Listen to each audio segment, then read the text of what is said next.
Si eres empresa y tienes un proyecto de I+D empresarial, tenemos la financiación pública que necesitas. Préstamos bonificados del CEDETI para I+D empresarial. Desde 175.000 euros y hasta un 30% que no es necesario devolver. Más información en cdti.es. Préstamos bonificados del CEDETI. Porque juntos seguimos ayudando a crear futuro. Centro para el Desarrollo Tecnológico y la Innovación. Ministerio de Ciencia, Innovación y Universidades. Gobierno de España.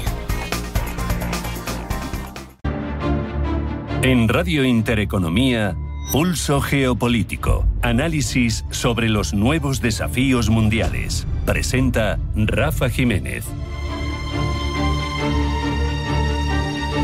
Bienvenidos al Pulso Geopolítico de Intereconomía, en el que hay que comenzar casi en clave de novelas de Le Carré, de Forsyth.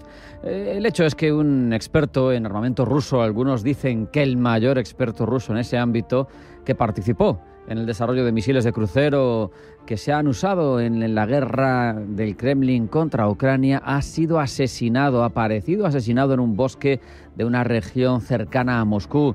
Varios medios de Ucrania, incluidos el Ukrainska Pravda y el Kyiv Independent, señalan que el tiroteo fue llevado a cabo por la agencia de inteligencia militar de Ucrania, GUR, y han citado fuentes anónimas de la defensa ucraniana. Como vemos de película, un científico experto en tecnología militar asesinado por la inteligencia del rival en el corazón de Rusia.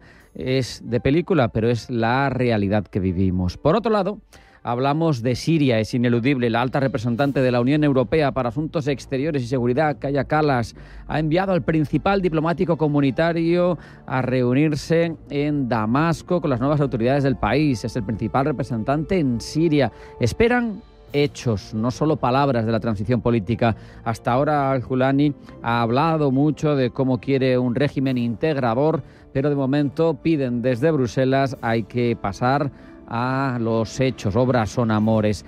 Kallas ha participado en Jordania en una reunión con los países árabes, también Turquía y Estados Unidos, para debatir el compromiso que se puede mantener con los nuevos dirigentes sirios, lo que se espera de ellos.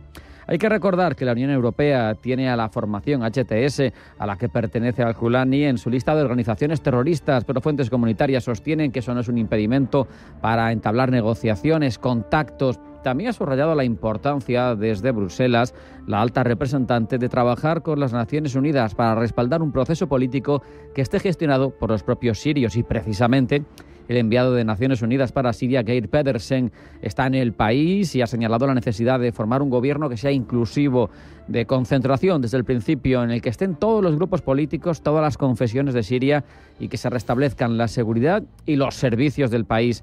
Pedersen subraya la importancia de que en la nueva Siria haya una justicia creíble, que no haya venganzas, pero que haya un proceso que sea creíble para que los responsables de los crímenes que se han perpetrado durante el gobierno de Bashar al-Assad, esos 24 años de gobierno, especialmente lo que sucedió con las revueltas populares de la primavera árabe, rindan cuentas por sus actos. Por eso, y de momento, la Unión Europea no va a levantar las sanciones a Siria mientras sus nuevos gobernantes no garanticen que las minorías no van a ser perseguidas, que los derechos de la mujer no serán respetados, protegidos, en un gobierno unificado que rechace extremismos religiosos. Y este asunto va a ser complejo porque Siria es un mosaico de religiones en el que, aunque el Islam obviamente es el mayoritario, hay minorías. El suní es el Islam mayoritario, pero hay chiitas, como la propia casta gobernante era miembro de una de las tribus, en concreto de la alawita, pero además también hay incluso cristianos maronitas, hay drusos, todas estas confesiones, hay kurdos que temen la llegada de los islamistas sunitas de Al-Julani al poder. Y entre tanto, y a todo esto, la Knesset, el Parlamento israelí, ha aprobado planes para aumentar el número de colonos en los altos del Golán. Recuerden, ese territorio en disputa con Siria desde 1967, un anuncio que se ha producido, como vemos, tras la caída del régimen de Al-Assad, y Benjamín Netanyahu ha asegurado que se abre un nuevo frente en Siria, un plan para aumentar el número de colonos que también se ha producido en otras zonas del territorio palestino, y que es una nueva fase de ese enfrentamiento por la meseta siria, por otro lado clave, por si no lo saben, para el suministro de agua a Israel. Por lo tanto, los altos del Golán, desde luego, no es un territorio al que fácilmente vaya a renunciar Israel, por mucha resolución que pueda haber en contra o por mucha vuelta a las fronteras previas al 67, que en un hipotético caso se produjera. Y es que el conflicto entre Palestina e Israel es uno de los más complejos y prolongados de la historia contemporánea, lo sabemos, una tragedia de dimensiones políticas, humanas y religiosas que ha marcado todo el siglo XX, que tiene raíces seculares mucho más antiguas, pero que se desata a partir del XVII, con ciertos hitos, el XVII, el 48, el 67, el 73 y todo el siglo XXI. Un conflicto, como digo, de profundas raíces históricas, con el desmantelamiento del Imperio Otomano como telón de fondo, la Declaración Balfour y todo lo que sucedió después. El caso es que, además, todo esto se ha visto contaminado por la irrupción de distintos actores, tanto regionales, que quieren mantener un peso, como es el caso de Irán, por ejemplo, como internacionales, porque al final hay que tener en cuenta que ahí, en esa zona, han intervenido los anteriores propietarios, entre comillas, del terreno, como fueron los británicos, en cuya responsabilidad tiene que incurrir cómo se ha desarrollado toda esa descolonización, sin duda, también los franceses, en este caso por cercanía con Líbano, que era parte del territorio administrado por ellos, y, como no, Estados Unidos, que siempre ha querido hacer de gendarme en la zona, defendiendo sus intereses, obviamente. Al final parece que toda la situación que se está desarrollando allí no hace más que enfrentarse con un muro en el que nos golpeamos una y otra vez en un ciclo continuo de golpes por parte de uno y otro lado, de respuestas, de ataques. Al final, tanto lo que dice el Talmud como el Código de Hammurabi, ese ojo por ojo, ese diente por diente, es lo que está marcando el drama de una zona del mundo en el que hay un conflicto soterrado, un conflicto presente, enquistado, que no terminamos de solucionar. Vamos a hablar de eso, sin duda vamos a ahondar en un conflicto en el que parece que no hay fin y en el que sin duda las soluciones, más allá de concreciones políticas concretas, parece que pasan por la voluntad de las partes, porque haya un reconocimiento mutuo de las aspiraciones y los derechos del otro. Sin ello, nunca se va a terminar. Hacen falta dos requisitos claros en un principio para que esto empiece a encaminarse hacia una solución. Por un lado, desde la parte musulmana tiene que haber una aceptación sin reservas de la existencia de Israel, y eso ahora mismo está muy lejos. El propio Hamás, que gobernaba en Gaza, tiene en su carta fundacional la destrucción de Israel. Irán tiene lo mismo. Entonces, eso, mientras no se produzca la aceptación del Estado de Israel, no va a haber solución. Pero, por otro lado, también tiene que haber una aceptación israelí sin reservas de un territorio palestino que sea viable social y económicamente, y que pueda ser independiente. Cuestiones claves, difíciles, pero sin las que, sin duda, sin ellas no va a haber una paz en ese territorio. Vamos ya con todas las noticias que han llegado a nuestra redacción. Va a ser en forma de titulares que elabora Blanca El Tronco, y va a ser después de un pequeño alto en el camino. Hacemos una parada y sigue Pulso Geopolítico en Intereconomía. No se vayan.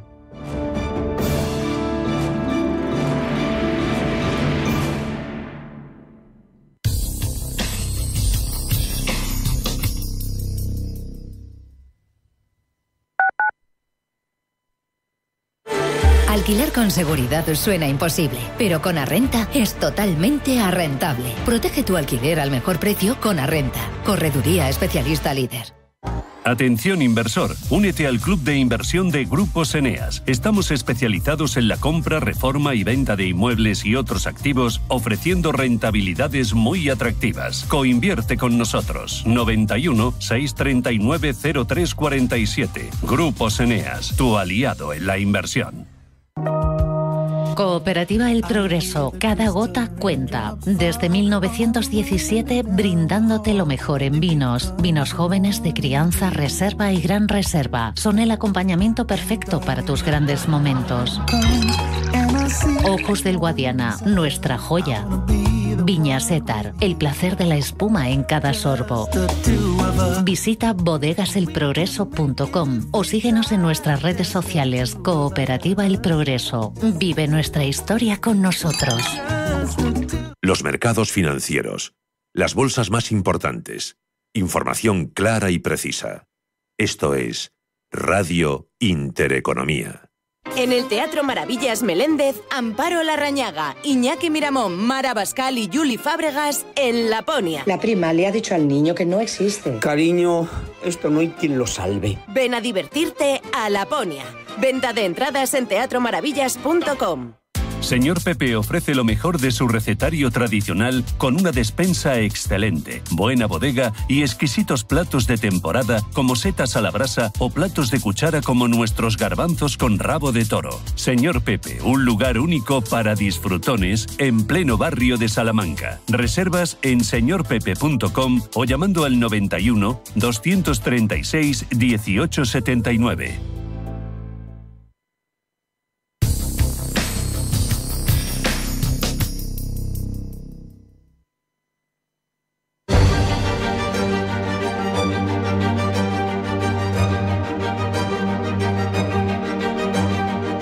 En Radio Intereconomía, Pulso Geopolítico. Empezamos el repaso de las noticias internacionales de esta jornada en forma de titulares que elabora Blanca del Tronco. Blanca, bienvenida, buenas tardes. Buenas tardes. Comenzamos en Siria, donde el gobierno de transición continúa su labor para que los servicios vuelvan a funcionar. Mientras la comunidad internacional sigue acercándose a la nueva Siria, los ministros de Exteriores de la Unión Europea reunidos en Bruselas abordan este lunes la caída del régimen de Bashar al-Assad y sus relaciones con esa nueva Siria. A su llegada a la cumbre, la jefa de la diplomacia comunitaria, Kaja Kallas, asegura que la Unión Europea decidirá los próximos pasos si las nuevas autoridades van en la buena dirección. También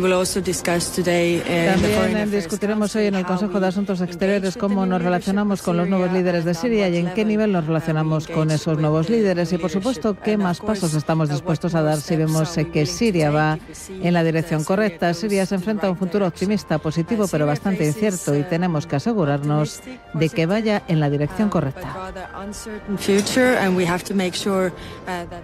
Los ministros de Exteriores de la Unión Europea abordan también la situación en Ucrania. Y estudiarán la adopción de una nueva tanda de sanciones contra Rusia en Moscú. Entre tanto, las autoridades rusas siguen investigando el accidente sufrido por dos viejos petroleros en el Mar Negro, en el estrecho de Kerch, que según las autoridades rusas han provocado un derrame de combustible cuyas consecuencias están aún pendientes de concretar. Y de Rusia nos vamos hasta Alemania porque el canciller Olaf Scholz se somete a una moción de confianza. Moción tras romperse el gobierno de coalición y que perderá por estar en minoría y que dará paso a unas nuevas elecciones anticipadas el próximo 23 de febrero. Moción de censura que ha comenzado a la 1 de la tarde y que se votará previsiblemente a las 4 de la tarde. El nuevo gobierno francés comienza su labor 3 días después de su nombramiento. El centrista François Bayrou comienza con su labor de apaciguar el clima político en Francia y lo hace recibiendo a sus principales líderes, entre ellos a Marine Le Pen. La Asamblea Nacional, por su parte, debate una ley especial para prolongar los presupuestos de 2024 hasta que el gobierno que se espera formar pronto consiga aprobar unas nuevas cuentas públicas para 2025. Seguimos con Francia, que teme cientos de muertos tras el paso del ciclón Chido en el archipiélago de Mayotte. Las autoridades francesas han establecido un puente aéreo para llevar ayuda de urgencia a las islas Mayotte afectadas por el ciclón tropical Chido el pasado sábado y en las que podría haber cientos de muertos. Un primer avión llegó el domingo al aeropuerto de la capital, Matmadou, con ayuda y para servir de centro de organización logística y canalizar la ayuda que llegará en sucesivos vuelos procedentes inicialmente del archipiélago de la Reunión en el Índico. Y tras ser inhabilitado, el expresidente de Corea del Sur ha sido llamado a declarar por la Fiscalía del país. Ha sido llamado a declarar en el marco de la investigación por supuestos delitos de abuso de poder e insurrección. Declaración en paralelo al proceso abierto por el Tribunal Constitucional para determinar si violó o no la Carta Magna al declarar la ley marcial.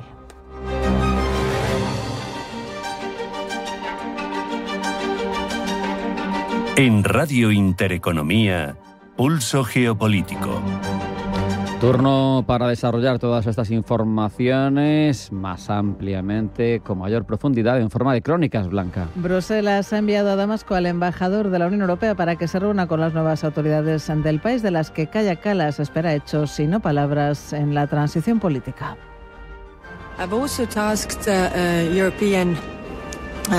También he encargado al máximo diplomático europeo en Siria que vaya a Damasco para establecer contactos con el nuevo gobierno y con la gente de allí. Así que hoy también discutiremos en el Consejo de Asuntos Exteriores cómo nos relacionamos con los nuevos líderes de Siria y en qué nivel nos relacionamos con esos nuevos líderes y, por supuesto, qué más pasos estamos dispuestos a dar si vemos que Siria entra en la dirección correcta.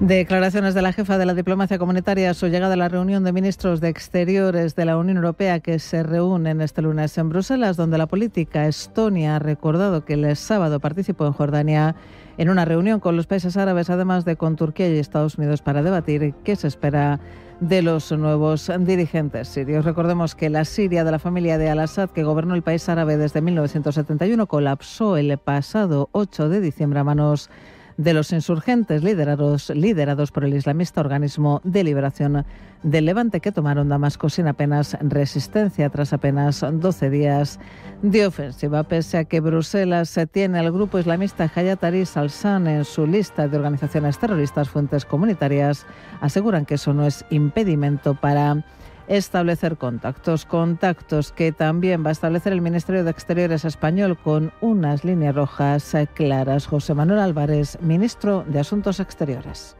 La necesidad de que el futuro de Siria sea un futuro pacífico y que lo que es hoy en día un movimiento militar tiene que evolucionar hacia un movimiento político, que tiene que ser absoluta y necesariamente inclusivo, con un respeto escrupuloso de las minorías étnicas y religiosas, que también vamos a ayudar y colaborar a que Siria mantenga y garantice su integridad territorial y que no haya ni zonas del país en manos de distintos grupos armados, y que hay que entre todos evitar que Siria, ha sido demasiado parte de la historia de Siria en los últimos años, tenga injerencias externas y sobre todo injerencias militares externas que no hacen más que añadir inestabilidad e inseguridad a Siria. Álvarez ha asegurado además respecto a Ucrania que no hay debate sobre mandar tropas europeas para controlar un futuro alto el fuego en el país, un escenario, dice Álvarez, que es un escenario que España no se plantea.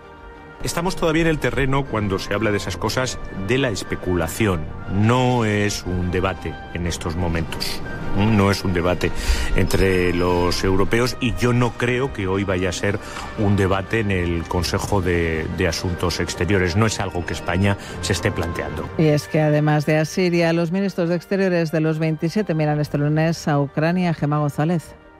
Bruselas aprobará este lunes la 15ª tanda de sanciones contra Rusia. Sanciones destinadas a ampliar las restricciones contra la llamada flota en la sombra rusa, que ayuda al Kremlin a sortear sanciones internacionales y continuar los ingresos para su maquinaria de guerra. Se espera en concreto que otros 52 buques y 32 empresas relacionadas entren en la lista negra, así como 53 personas, que incluyen a responsables del Estado Mayor de Corea del Norte, país que ha enviado tropas a Rusia para luchar contra las fuerzas ucranianas. Se sancionará además a 16 personas físicas y varias empresas a las que se considera responsables de actividades híbridas, así como a otras 25 personas y 2 entidades de Bielorrusia por la represión en ese país. Por lo que respecta a los 6.600 millones de euros del Fondo Europeo de Apoyo a la Paz, por el que los Estados miembros ven en parte reembolsado el gasto del material militar donado a Ucrania, fuentes diplomáticas confían en que Hungría levante el veto que mantiene antes del final de año y apuntaron a que puede ser debatido en la cumbre que los líderes de la Unión Europea celebrarán el próximo jueves. Y miramos ya a Alemania, donde el canciller Olaf Scholz se somete a moción de confianza para que el Parlamento decida si permanece o no en el cargo. Pablo Llanoné. Los pronósticos no son optimistas para el canciller socialdemócrata. Para superar la moción que él mismo ha convocado, necesita mayoría simple, al menos 367 diputados de 736 que componen la Cámara Baja alemana, el Bundestag. Para superar este filtro dependería del apoyo de los 3 partidos hasta la fecha gobernantes en coalición tripartita, esto es, socialdemócratas, verdes y liberales. Sin embargo, la convivencia entre ellos no ha sido buena y es precisamente una de las razones de que se celebre este acto. Sus diferencias en temas como la política climática, el gasto público y la estrategia energética han estado en constante jaque hasta llegar a su máximo culmen el pasado mes, cuando Scholz decidió cesar de su cargo al ministro de Finanzas liberal Christian Lindner para poner al cargo a George Kukis, miembro de su partido. Así podría acelerar la aprobación de los presupuestos alemanes y solventar la crisis estructural que la mayor economía del viejo continente atraviesa y que Scholz ha referido así durante su discurso previo a la votación de la moción.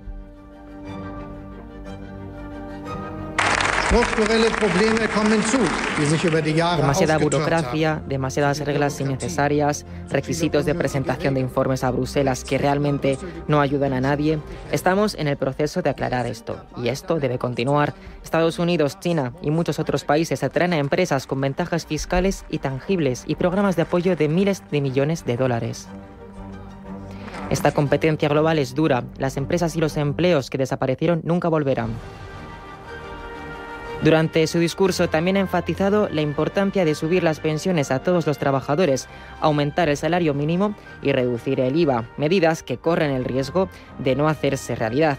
Si se aprueba la moción, habrá elecciones anticipadas poco favorables para la coalición.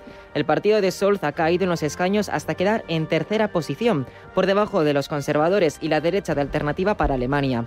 Mientras, los miembros de la coalición tripartita, verdes y liberales, han perdido tantos apoyos que corren el riesgo incluso de quedarse fuera del Bundestag, algo que ya sucedió hace 15 años.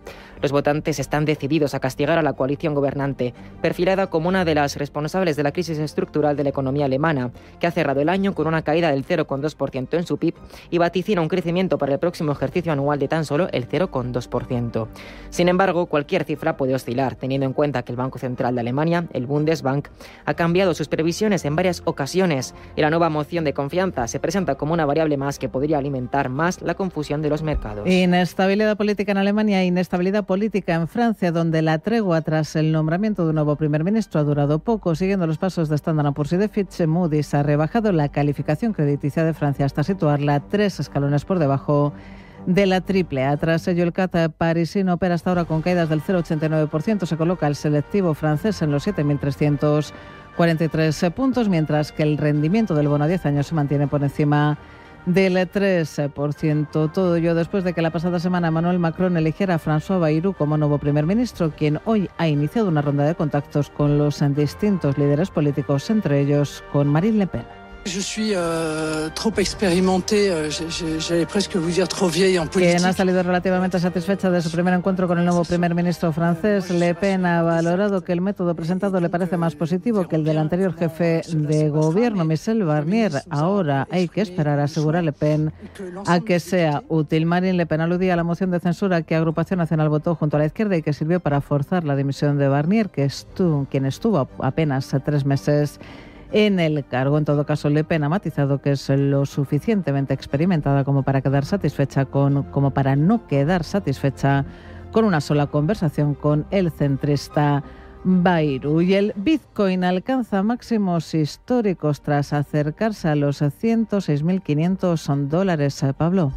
Desde su prometedor repunte tras la victoria electoral de Donald Trump, ya van 7 semanas consecutivas, oscilando entre los 100.000.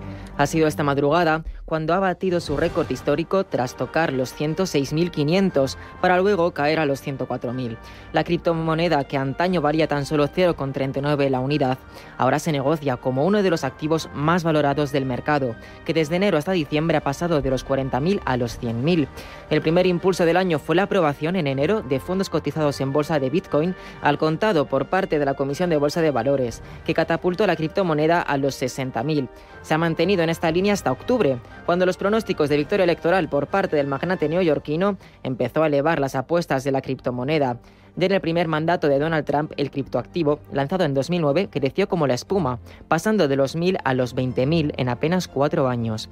Los antecedentes hablan por sí solos y explican que su definitiva reelección como presidente el 5 de noviembre haya hecho que el Bitcoin pase de los 70.000 a los que cotizaba en octubre a los 100.000 actuales, cifra que, de momento, sigue inflándose a razón de la posible reducción de las tasas de interés por la Reserva Federal, que podría mejorar la liquidez para activos como las criptomonedas. Mientras estas causas de crecimiento se mantengan, el Bitcoin podría no tener ningún límite de crecimiento, sobre todo siempre y cuando no caiga de suelo mínimo, los 95.000.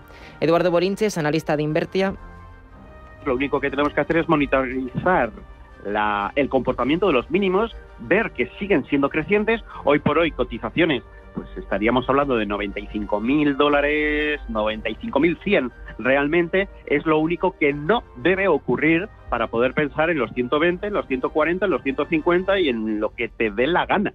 Es decir, que la pauta de mínimos crecientes no se rompa y por lo tanto hoy por hoy pues es eso, 95.000, donde debería tener la gente el stop de protección. Esos mínimos a los que apunta Bolinches, aunque poco probables ahora mismo, podrían acabar sucediendo y desmontar así la subida del criptoactivo. Joaquín Matinero, abogado bancario, financiero y blockchain, nos lo cuenta. Se está apostando, estamos viendo solo noticias positivas, pero siempre ser cauto, que a veces puede suceder que de golpe pues tengamos una venta masiva, porque como no tenemos nada que colateralice Bitcoin y a veces pasamos de moda, ¿no? Esta situación puede enfriarse y el inversor decida cambiar de activo de inversión. Entonces, no sabemos qué precio tendrá el día de mañana, pero sí que es verdad que ya empieza a ser un activo que va a tener una presencia y que parece que hay grandes actores que apuestan por él. Por lo pronto, la subida sigue a la orden del día, expectante de que la Reserva Federal se reúna este miércoles y jueves para decidir si bajar las tasas 1/4 punto o dejarlas en el actual 4,5. De momento hay varias posturas enfrentadas, teniendo en cuenta el repunte de la inflación por la gripe aviar y la subida de aranceles que Donald Trump impondrá al llegar a la presidencia el 20 de enero. El que es el artífice de su última subida podría ser también uno de sus frenos temporales.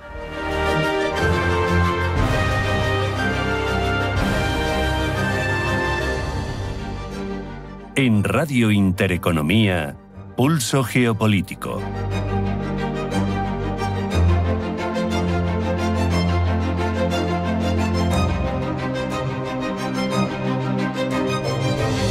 Vamos a repasar lo que traen las cabeceras internacionales. Comenzamos, lo hace esto, siempre lo saben, que ya se me pasaba. Pablo Llanone. Pablo, bienvenido, buenas tardes. Buenas tardes. Comenzamos, digo, en Francia, porque Le Monde destaca que el ejército israelí ha bombardeado masivamente emplazamientos militares en la región costera de Tartus. El Observatorio Sirio de Derechos Humanos ha declarado que aviones de combate israelíes han lanzado ataques contra varios lugares, incluidas unidades de defensa aérea y depósitos de misiles tierra-tierra. La organización, resalta Le Monde, califica estos ataques como los más intensos desde 2012 y recuerda que esta región se trata de una base naval rusa. Mientras, Wall Street Journal y The Times of Israel miran a Siria y a sus ciudadanos cristianos que se preparan para las fiestas navideñas con una mezcla de esperanza y miedo. El rotativo estadounidense destaca que los rebeldes islamistas que ahora tienen el control prometen tolerancia religiosa, pero la gente de las antiguas comunidades cristianas de Siria no sabe si puede confiar en ellos. Por su lado, el medio hebreo resalta que durante el régimen de Bashar al-Assad, la comunidad cristiana de Siria ha tenido un rol complejo, marcado por su apoyo estratégico al gobierno y su dependencia del mismo. Assad se presentó como protector de las minorías religiosas, incluidas los cristianos, para alimentar divisiones sectarias. Con la caída de Assad y la toma de poder de los rebeldes islamistas liderados por Hayat Tahrir al-Sham, la situación para los cristianos se ha vuelto extremadamente incierta. Aunque HTS ha prometido proteger a las minorías religiosas, su historial de ataques, secuestros y confiscación de propiedades genera desconfianza. Los cristianos, reducidos a una pequeña fracción de la población tras años de guerra y emigración, ahora enfrentan desafíos como la posibilidad de ser sometidos al estatus de dhimmi, una condición de subordinación bajo la ley islámica, o ser forzados, si no, a abandonar el país. Hablamos de cómo las cabeceras se hacen eco de que Israel ha cerrado su embajada en Irlanda. Vamos a ver varios enfoques y empezamos, Pablo, con Al Jazeera. El catarí destaca en su titular que esta maniobra responde al respaldo de Dublín al caso del genocidio en Gaza. El primer ministro irlandés, Simon Harris, ha reaccionado calificando la decisión de cerrar la embajada de profundamente lamentable. The New York Times y Le Monde, por su parte, ambos medios destacan que Israel ha justificado este cierre con políticas anti-israelíes. Entre crecientes críticas internacionales a su conducta militar en Gaza prosiguen, Israel profundizará sus lazos con los países que considera amigos. Finalmente, en este asunto, el Times of Israel. Este medio local destaca que Israel ha cerrado su embajada debido, dice, a la política anti-israelí extrema por parte de Irlanda. Además, contrasta las declaraciones del primer ministro Simon Harris, calificando la decisión de profundamente lamentable, con las del ministro de Relaciones Exteriores israelí, Shar, que ha pronunciado una nueva embajada en Moldavia y dice que Israel da importancia a los países que están interesados en fortalecer los lazos. Se espera que la apertura se produzca el próximo año e Israel está iniciando el proceso de búsqueda de un sitio y de nombramiento de un embajador. Nos vamos hasta la península de Corea, porque en torno a la destitución de Yoon Suk-yeol en Corea del Sur, esto es lo que nos cuenta el Washington Post. Dice el rotativo que la caída del presidente surcoreano ha sido tan rápida como su ascenso. Yoon Suk-yeol, el 13º presidente de Corea del Sur, comenzó su mandato el 10 de mayo de 2022, después de ganar por estrecho margen las elecciones de marzo de 2022. Su presidencia ha durado aproximadamente 2 años y medio hasta este diciembre de 2024, que tras la imposición de una efímera ley marcial y 2 intentos de mociones de censura, su propio partido ha acabado votando a favor de su destitución definitiva. Y siguiendo en esta línea, Frankfurter Allgemeine Zeitung nos habla de quién es el presidente interino en Seúl. Han Duck-soo tiene una destacada trayectoria que abarca más de 3 décadas. Ha trabajado bajo 5 presidentes en diversos roles, incluyendo embajador en Estados Unidos, ministro de Finanzas y Comercio y primer ministro en 2 ocasiones. Esta experiencia le da un papel equilibrado y moderado perfecto, indica este medio, para calmar las agitadas aguas que la democracia asiática atraviesa. El rotativo germano señala que uno de sus primeros actos como presidente en funciones ha sido una conversación telefónica con el presidente estadounidense Joe Biden, en la que ambos líderes han reafirmado la solidez de la alianza entre sus países y se han comprometido a fortalecer la cooperación bilateral para garantizar la estabilidad regional. Su mandato provisional se extenderá hasta que el Tribunal Constitucional decida sobre la destitución permanente de Yoon o su posible reinstalación, proceso que podría durar hasta 6 meses.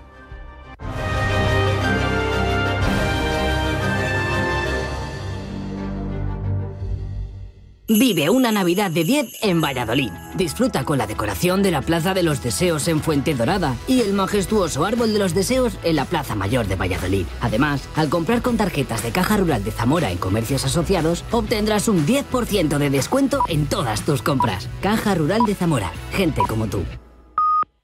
Se sabe cuando se hace sin prisa. Se sabe cuando hay honestidad. Cuando se ama lo que se hace. Cuando es legado ibérico, se sabe.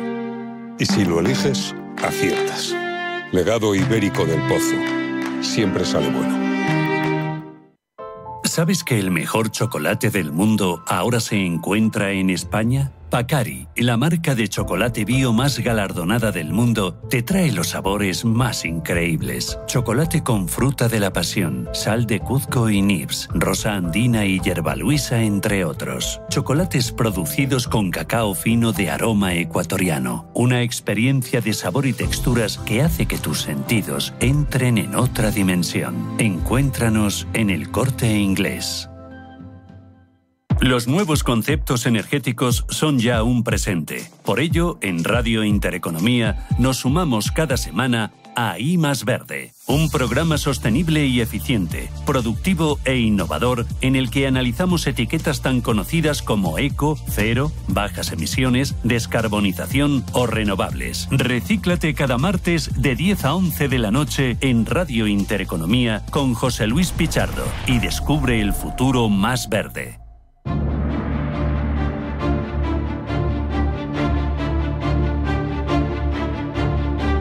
En Radio Intereconomía, Pulso Geopolítico.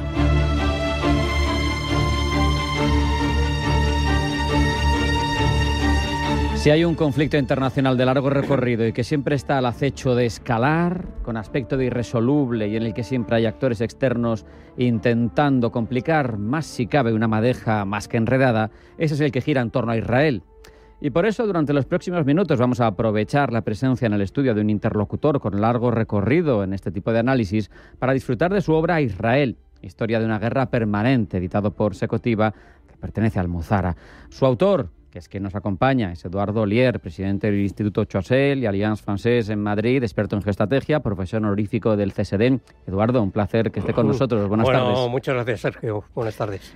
Lo primero es el libro del que vamos a hablar, Israel, historia de una guerra permanente, y de su contenido. Eduardo, ¿por qué abordar un conflicto tan complejo y tan dilatado en el tiempo como este? Porque parece que es casi el conflicto más difícil de abordar, el más enredado. Bueno, esto tiene una explicación que la comento en el prólogo. Y bueno, cuando me llamaron para escribir este libro, o si podía escribirlo, la respuesta fue: no me meto en ese jardín. Entonces, meterse en el jardín de Israel, no ahora que hay un conflicto, pero en general, eso al final va a traer gente que pueda estar de acuerdo y gente en desacuerdo. Por lo tanto, hay que ser, como dice un amigo mío, pues no sé, te has tirado a una piscina sin flotador, es decir, sé nadar algo, pero... Y bueno, esta es la historia. Entonces yo cuento en el prólogo que tengo amigos en ambos bandos, y sobre todo cuando empecé a trabajar, muy joven, yo empecé a trabajar con un ingeniero. Yo de origen soy ingeniero, entonces empecé a trabajar con un ingeniero alemán. Y este ingeniero alemán, que fue el que me enseñó, nosotros poníamos en marcha grandes instalaciones industriales por Europa, es decir, que centrales nucleares, cosas de estas. y entonces no había ordenadores, claro, en aquellas épocas de los años 70, y hacíamos los ordenadores con tarjetas electrónicas. Es decir que... Bueno, entonces, este hombre con el que hice mucha amistad, que no le perdió la pista, ya digo que le supongo un anciano venerable tocando el violonchelo, porque él iba con el violonchelo de vez en cuando íbamos por ahí de viaje. Entonces, bueno, y el hecho es que él de niño había estado en Auschwitz. Entonces eso al final me dio la idea de decir, bueno, voy a tratar de hacer el esfuerzo de escribir un libro con toda la independencia intelectual de que sea capaz. Y este es el libro. Un libro que tiene muchísimas referencias históricas, que tiene alusiones a la Biblia, no como libro de historia, pero sí como libro que te apunta algunas de las claves de comportamiento, de antecedentes. Pero yo creo que debemos centrarnos un poco, porque es muy prolijo el libro, con muchísimas fuentes de información, con mucha enjundia, pero por centrarnos en lo más reciente, que sería el conflicto en el siglo XX y lo que llevamos de XXI, pues tenemos...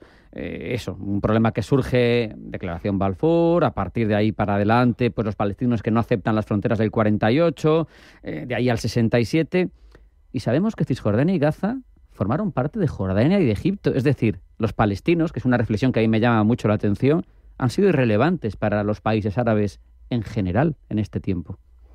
Bueno, es que sucede algo, aunque hablemos ahora de la actualidad. Sucede un fenómeno curioso, es decir, que el Israel de ahora se parece mucho al Israel de la Biblia, es decir, que al Israel de los tiempos de Herodes el Grande. Pero bueno, dicho esto, aquello no se llamaba Palestina no existía, existían diversos reinos, pues el que haya leído los Evangelios sabrá que, bueno, había el reino de Judá, o bueno, ahí estaba otro tipo de gentes, es decir, los samaritanos, por ejemplo. Bueno, entonces, por no entrar ahí, lo que sucede es que Palestina es un nombre inventado por los romanos. Inventado por los romanos para definir una región, es decir, una región geográfica que pertenecía a Siria. Eso era Siria. Entonces, con el tiempo, bueno, con las guerras, todos los líos que ha habido, esa región se ha ido conformando, es una zona geográfica, pero el pueblo palestino no ha existido nunca. Es una denominación más bien moderna. Entonces ahí lo que había era árabes musulmanes, árabes cristianos y algunos judíos que habían quedado, porque los judíos son expulsados en el año 70 por los romanos, entonces se dispersan. Entonces, efectivamente, con las guerras, pues bueno, Gaza perteneció a Egipto, y luego Jordania, lo que bueno, hoy tenía una zona que bueno, hoy se llama Cisjordania, y eso también era Jordania, igual que los Altos del Golán. Claro, entonces, la Transjordania, bueno, ¿no? La Transjordania. Entonces, bueno, eso lo que hace es que el palestino como raza no existe, o sea que entonces son árabes, y entonces los árabes son los países árabes de alrededor, son los que se niegan a que exista un Estado de Israel, y eso es lo que da el origen a la necesidad de un Estado palestino. Claro, claro. Hay que dejar claro también el planteamiento, que lo ha apuntado Eduardo, del resto de países árabes. Se lee esa cita en el libro de Hassan Pasha, secretario de la Liga Árabe en el 48, que dice: será una guerra de exterminio y masacre. Ese es el planteamiento con el que se afronta en el 48 por parte del resto de países árabes la llegada de un país nuevo como es Israel, ¿no? De un Estado nuevo. Bueno, es que hay que entender... ahora estoy reflexionando sobre el problema de Europa, aunque he escrito mucho sobre Europa, ¿no? Pero hay que entender que de alguna forma vivimos, es decir, la historia, el pasado, influye en el presente y en el futuro, ¿no? Y entonces vivimos una situación en la que vivimos parte de la Primera Guerra Mundial, no se ha terminado, sus efectos, y sobre todo de la Segunda Guerra Mundial. La Segunda Guerra Mundial, ¿cuál es el efecto más directo? Es la Unión Europea. Pero, dicho esto, la Segunda Guerra Mundial, bueno, aparece el nazismo, aparece Hitler, y los judíos dispersos por Europa, había grandes comunidades en Polonia, una gran comunidad en Rusia, estaban los judíos alemanes. Entonces, claro, el nazismo, Hitler, uno de sus planteamientos, yo lo cuento en el libro, en el libro este de Mi lucha, él lo que apunta es que hay que exterminar al pueblo judío.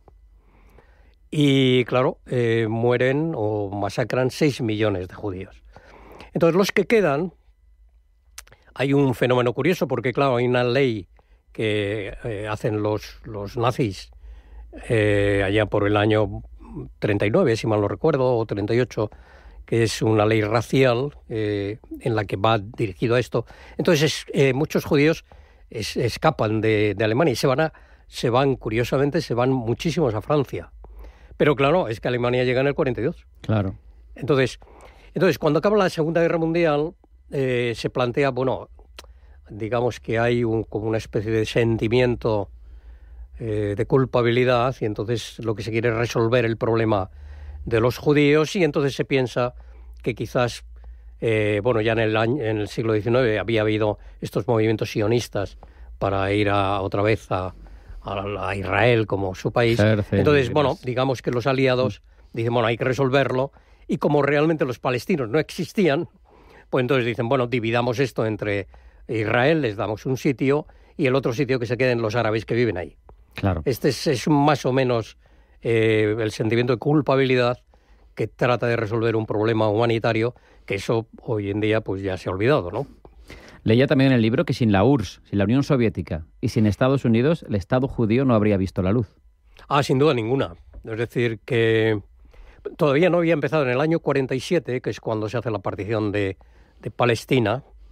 En el año 47 Palestina pertenecía al Reino Unido. Digo la Primera Guerra Mundial, porque cuando acaba la Primera Guerra Mundial se reparte en esa zona, se la reparte entre Francia y el Reino Unido, que a veces digo Inglaterra, porque siempre son los ingleses los que mandan ahí, pero es el Reino Unido. Entonces el Reino Unido se queda con Palestina e Irak, porque ellos ya habían la parte del petróleo, digamos, lo que sería Arabia Saudita, pues eso ya lo habían resuelto, y Francia se queda con Siria y lo que llamamos el Líbano, que el Líbano tampoco era un país, todo hay que decirlo. Monte Líbano, nos explica. El Monte Líbano, es decir, que no era un país. Tampoco la Biblia habla del Líbano, pero habla del Líbano como de una zona donde hay un monte. Es decir, que los famosos cedros para el templo, los cedros del para Líbano, el tabernáculo de y Salomón. Para todo esto, Claro, cuento lo de Salomón porque precisamente hay una partición del reino de Salomón, porque Salomón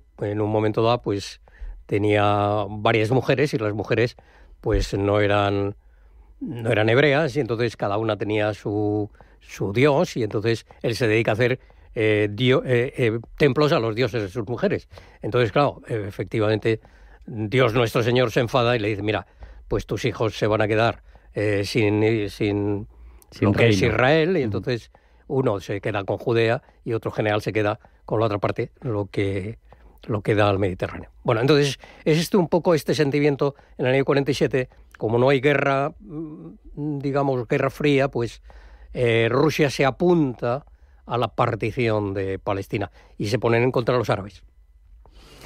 Es importante señalar también que es una zona en la que no solo influyen los protagonistas ni quienes han dominado el territorio, como nos acaba de explicar Eduardo, sino que posteriormente, ya en las décadas más recientes, ha sido un terreno abonado para actores que han hecho de la zona un eje de agitación, como bien apunta en el libro, que han querido influir, que han querido ganar su peso geoestratégico. Tenemos la misma lucha en el corazón del Islam, ¿no?, con esa cabeza sunita por parte de Arabia Saudí, esa cabeza chiita por parte de Irán, a pesar de que son minoría clara en el global del mundo musulmán, ¿no?, 1-10 o algo así.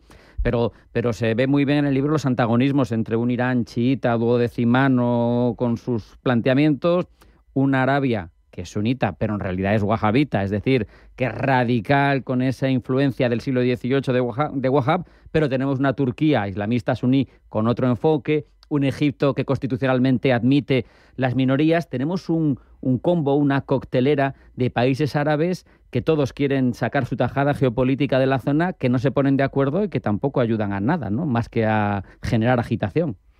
Bueno, hoy en día, saltando del pasado al presente, Egipto y Jordania, después de la guerra del Yom Kippur del 73, que es la que trae todo el problema del petróleo, y el cambio de hora, por cierto, por eso tenemos el cambio de hora que viene de entonces. Y bueno, ellos reconocen al Estado de Israel, pero no lo reconoce Siria, no lo reconoce Turquía, no lo reconoce el resto de países. Entonces, lo que sucede es que hay una lucha en Oriente Medio. Pues Oriente Medio es un lugar de gran importancia geopolítica y hay una lucha por el dominio regional. ¿Y quiénes luchan por el dominio regional hoy? Porque esto ha ido cambiando con el tiempo.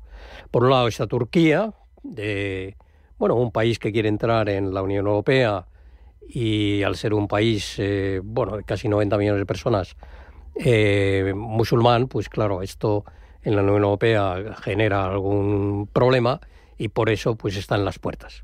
Pero él quiere el dominio territorial, el dominio en la zona. Luego estaría Irán, independientemente de la religión. Irán es un país poderoso, también tiene 80 y tantos millones de personas.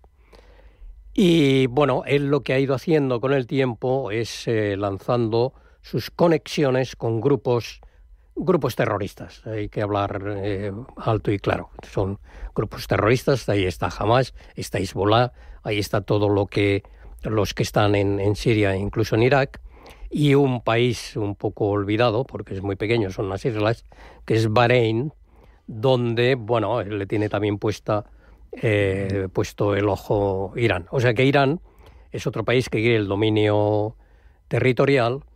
Y el tercero en discordia es Arabia Saudí. Arabia Saudí es el gran productor de petróleo del mundo.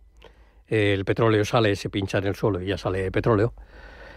Y entonces, ellos en el sur tienen el Yemen, y el Yemen tiene un grupo que son los hutíes, que también está soportado por Irán. Entonces, en esa coctelera, estos tres países luchan por esta predominancia territorial en la zona, y queda Israel. Entonces, ¿qué es lo que hace Israel? Israel se defiende. O sea, Israel no tiene, en lo que es Palestina, efectivamente, ha ido aumentando su territorio. La última noticia es que están en el Monte Hermón. Ellos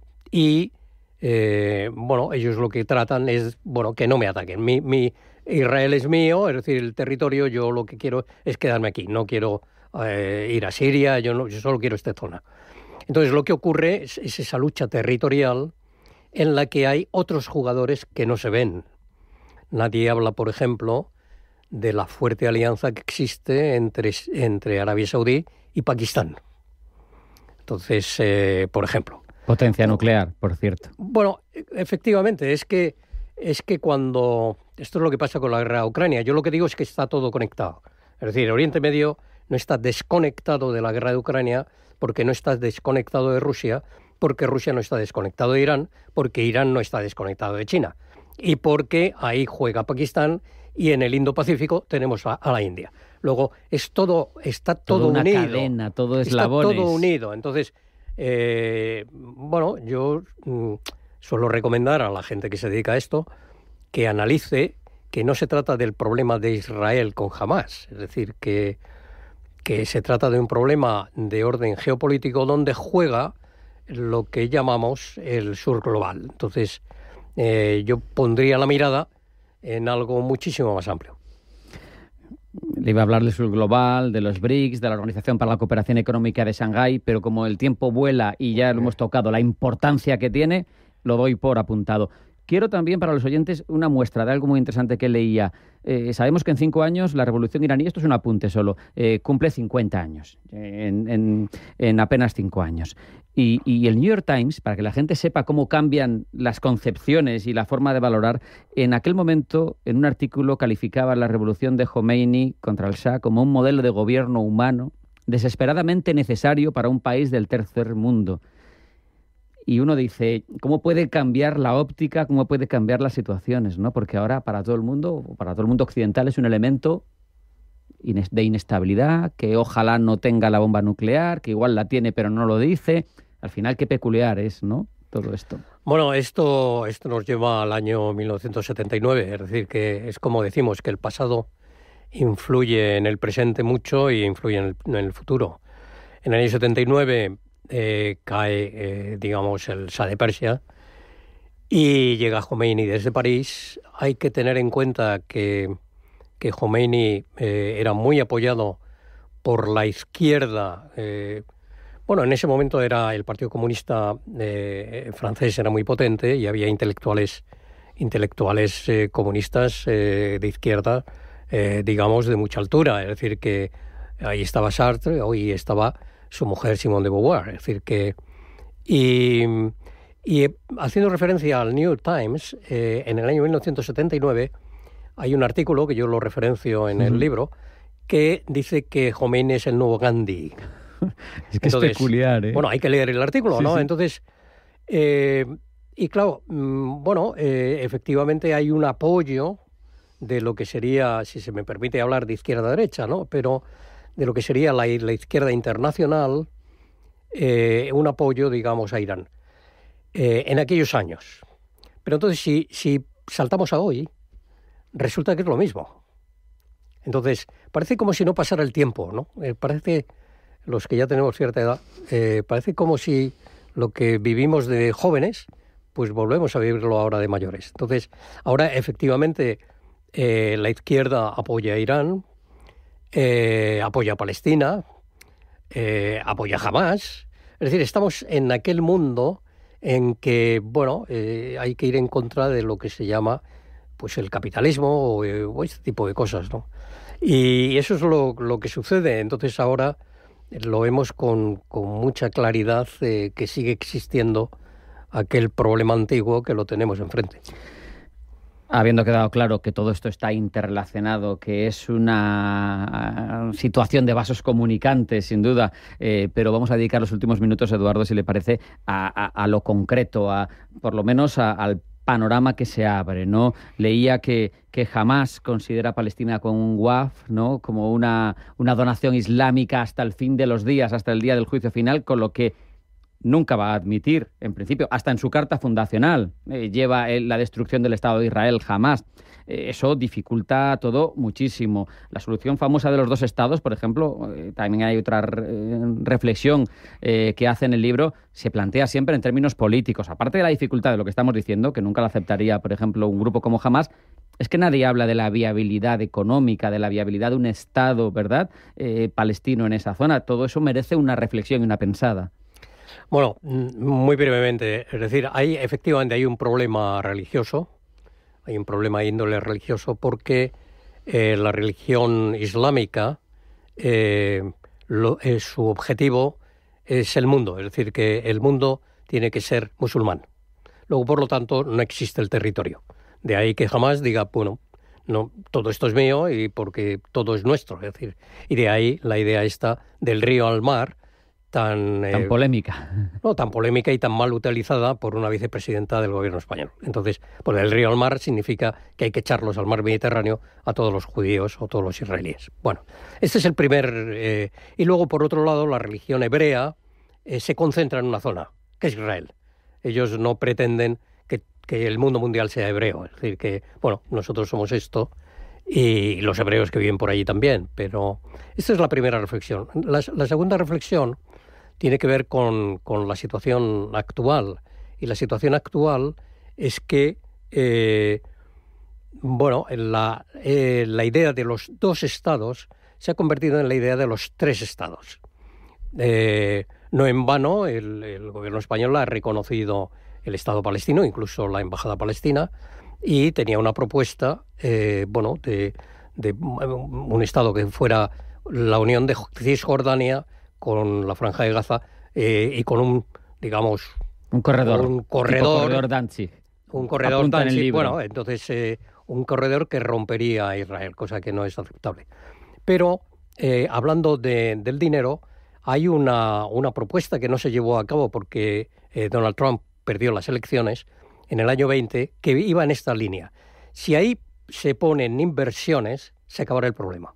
Entonces la idea era, vamos a reconocer un Estado palestino, efectivamente, que sea Cisjordania y Gaza, pero hay que conectarlos. Entonces la propuesta que tenían en el año 20 de los Estados Unidos era conectarlo, por arriba son 90 kilómetros de distancia, si se conecta por un túnel son 30 kilómetros. Bueno, entonces eso se puede hacer. Y hacer unas inversiones de 50.000 millones de dólares. Entonces, si se hacen unas inversiones de 50.000 millones de dólares y Gaza se convertiría en una suerte de Singapur del Mediterráneo, ya estamos hablando de otra cosa. ¿Qué falta le haría con lo destruida que entonces, está? claro, si nosotros ponemos ese en lugar, se pone $7.000 de renta per cápita o $10.000, se ha acabado el problema, porque entiendo yo que en lugar de ser terrorista quizás es mejor tener un Mercedes. Totalmente. Al final veo, se nos va acabando ya el tiempo, esa reflexión de por qué resulta imposible, no importante, que importante ya lo es, desde luego, por qué resulta imposible la paz en la zona. Y son interesantes los dos planteamientos, los dos requisitos, porque hacen falta los dos, ¿no? Que los musulmanes acepten sin reservas la existencia de Israel, que ya hemos dejado claro que no es la condición que aceptan varios de los actores importantes de la zona, pero a su vez que Israel también acepte sin reservas un territorio palestino que sea viable, que lo sea en esta línea que apuntamos, social y económicamente. Mientras no se den esas dos condiciones, va a ser imposible esa paz, ¿no? Bueno, Netanyahu lo acepta, lo que pasa es que, claro, si está en guerra, pues es muy difícil. Israel lo aceptaría, no tiene problema con esto. E incluso a principios de los años 90 había un comercio bastante interesante entre lo que era Cisjordania, Gaza y el propio Israel. Entonces, lo que no se puede es matar a Israel, porque no es aceptable. Eso por un lado. Por otro lado, yo lo que creo es que esta situación sería viable si, algunos de los que buscan desestabilizar la zona lo aceptaran. En este momento ha sido Irán, el problema, pero yo veo hacia el futuro, con lo que ha sucedido en Siria, que esto nos daría para otra conversación otro día, yo veo hacia el futuro un Irán distinto. ¿Por qué? Pues porque Khamenei, no sé qué edad tiene, pero estará cerca de los 88, 89, 90 años, sí, iba a decir. Sí.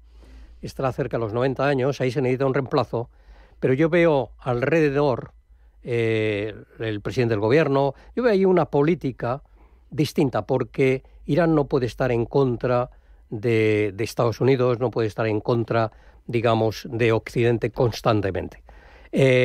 Hubo una oportunidad el año pasado de que Arabia Saudí reconociera a Israel. Esto nos da para otra conversación. Los acuerdos de Abraham famosos. Esto estaba a punto y ahí surgió el ataque de Hamas que cambió el panorama. Con esto vamos a dar por concluida esta charla con Eduardo Oller, autor de este Israel, historia de una guerra permanente, que edita Secotia y que es un libro que tiene muchas de las claves, que tiene muchísima documentación y muchísima capacidad de retrotraernos a la raíz de los problemas que se viven ahora mismo. Eduardo, un placer, muchas gracias. Bueno, muchísimas gracias a vosotros, muchas gracias. Y hasta aquí ha llegado esta edición de Pulso Geopolítico. No tenemos tiempo para más. Sean felices, pasen buena tarde y mañana más. Sigue Pulso Geopolítico en Intereconomía. Hasta mañana.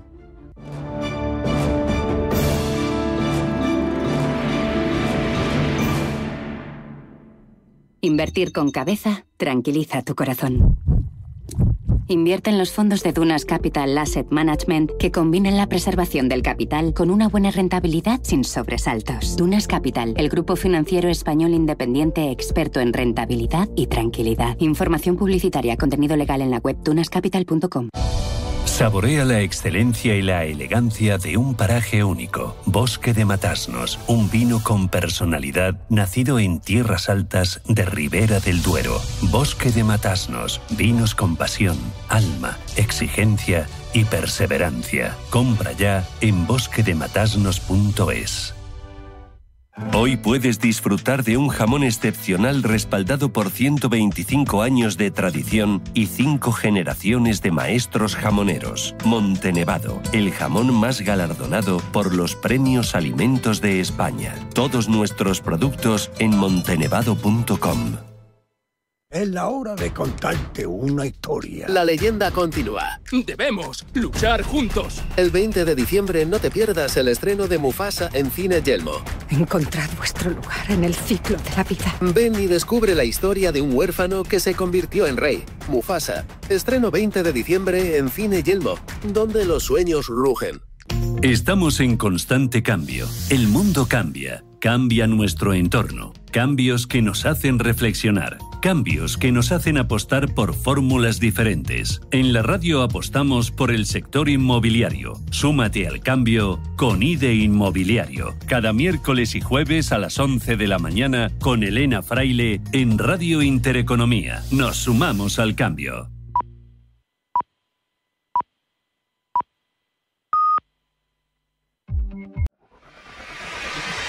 Si eres empresa y tienes un proyecto de I+D empresarial, tenemos la financiación pública que necesitas. Préstamos bonificados del CEDETI para I+D empresarial. Desde 175.000 euros y hasta un 30% que no es necesario devolver. Más información en cdti.es. Préstamos bonificados del CEDETI. Porque juntos seguimos ayudando a crear futuro. Centro para el Desarrollo Tecnológico y la Innovación. Ministerio de Ciencia, Innovación y Universidades. Gobierno de España.